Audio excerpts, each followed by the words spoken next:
Bedtime Stories with Grandpa. The Brave Little Tailor. One summer morning, a little tailor sat by his window, stitching in high spirits. Down the street, a farmer's wife sang, "Good jam for sale." "Up here, dear lady," he called. She puffed up 3 steep flights, set down her heavy basket, and spread out the shining jars. He lifted one to the light, sniffed with ceremony, then said, 4 ounces, please. If it weighs a quarter pound, I won't complain." She handed it over and clomped away, her shoes like grumpy drums on the stairs. "Well now, may this jam be blessed," cried the tailor.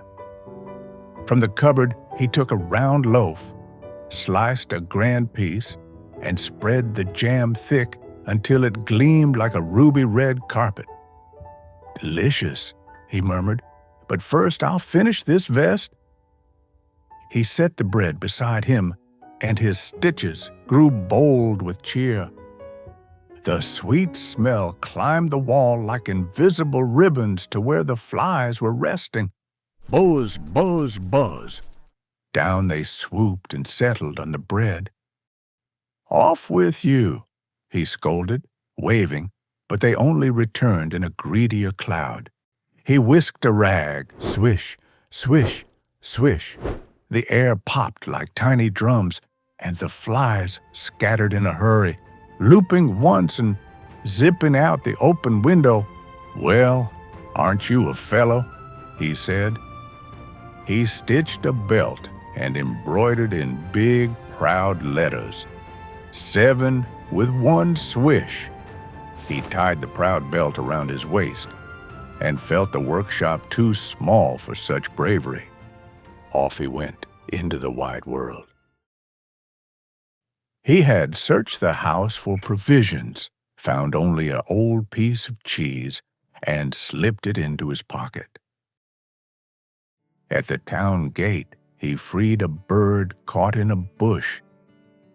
The bird fluttered alongside at his shoulder, safe and chirping. Light as a cricket on a summer path, he climbed until the road reached a mountaintop where a giant sat, gazing over the rolling land. "Good day, comrade," called the tailor. "I'm off to test myself. Will you come?" The giant said with a huff, "You're awfully small." The tailor opened his coat and showed the words on his belt. The giant, thinking it meant 7 challengers bested at once, looked him over with new caution and said, "Prove it." He squeezed a stone until tiny beads of moisture showed. "Do the same."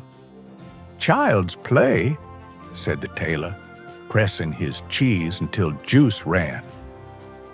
The giant scratched his head.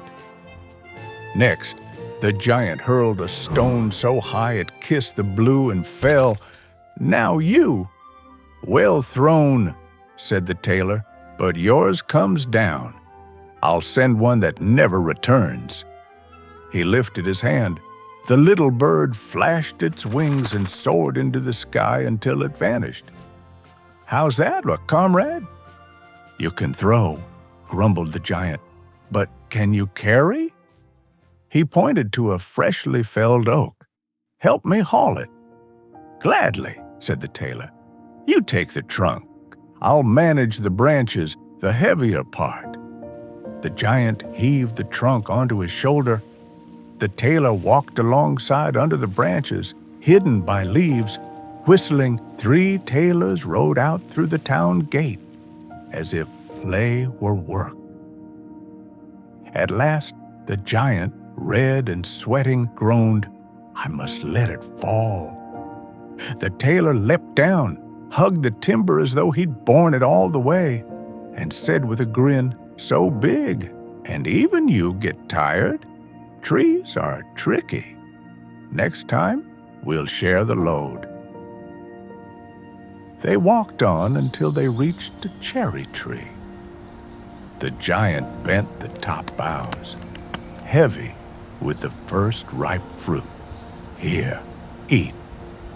The tailor grasped the boughs, but when the giant let go, the tree sprang lightly upward with a whoosh, lifting him just a little, and he settled back onto the soft grass with a laugh, quite unharmed.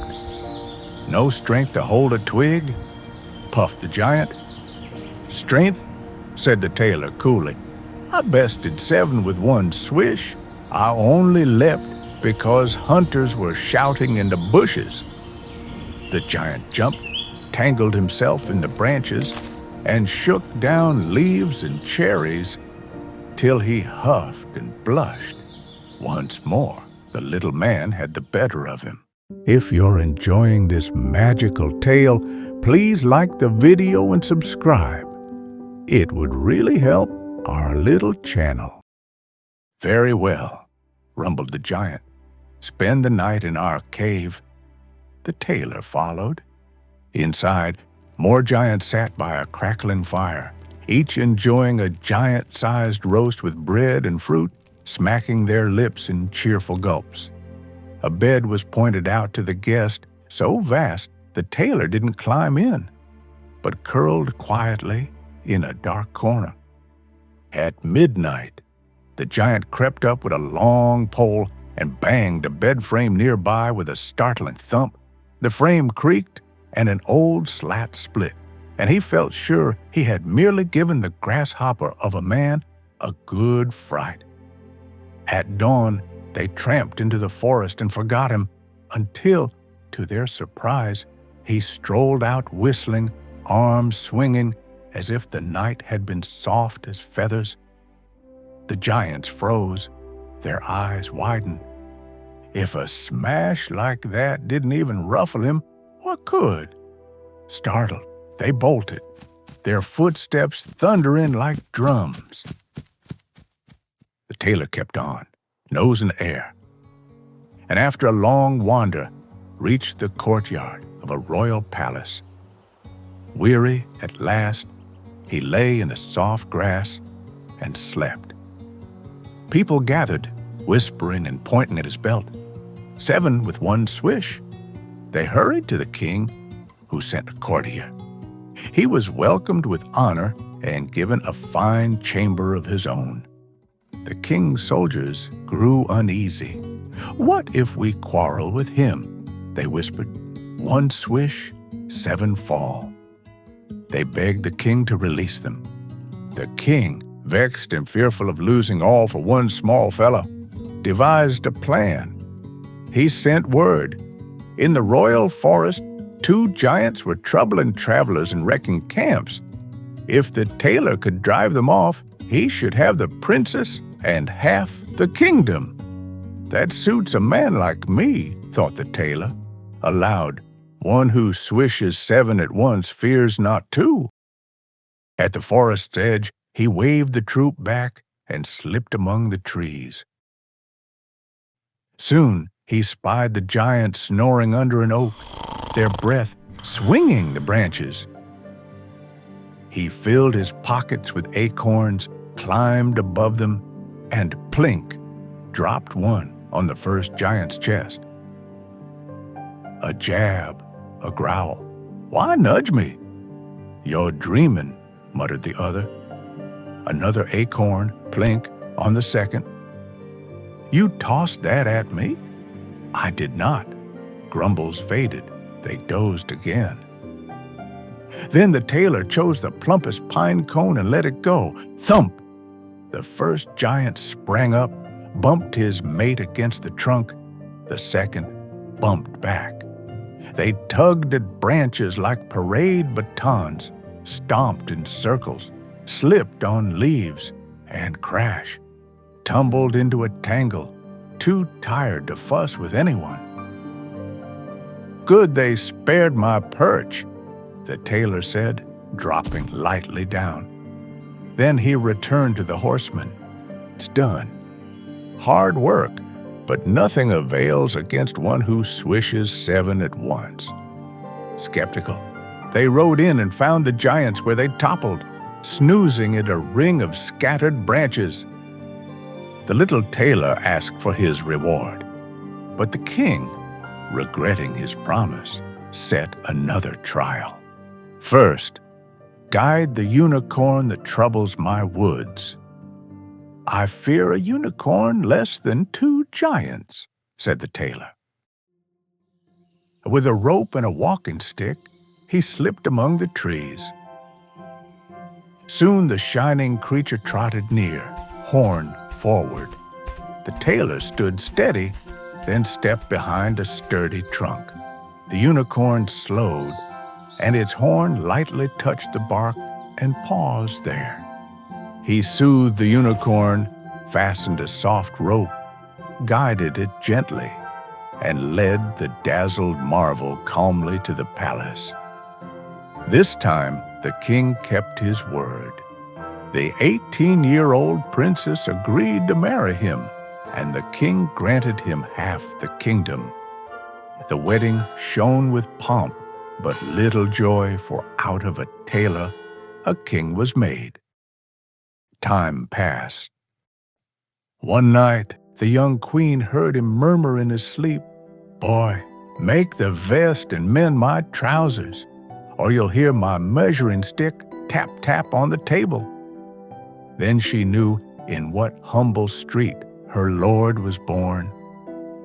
Weeping, she begged her father to free her from a husband who was, after all, a tailor. "Leave your door unlatched tonight," said the king. "My servants will politely escort him to a ship." The loyal armor-bearer overheard and warned the tailor. "I'll put a stop to this," said the little man. At bedtime, he lay still while his wife softly opened the door. Then, in a clear voice, he spoke, "Boy, make the vest and mend my trousers, or you'll hear my measuring stick tap-tap." I swished 7 at once, sent 2 giants packing, and guided a unicorn. Shall I fear those who skulk outside my chamber door? The servants started, scattered like birds, and none tried to trouble him again. And so we see that even the little tailor, with courage, cleverness, and a cheerful heart, can do great things. True strength is not in size or loudness, but in quick thinking and brave spirit. Remember, little ones, believe in yourself, and the world may open wide before you.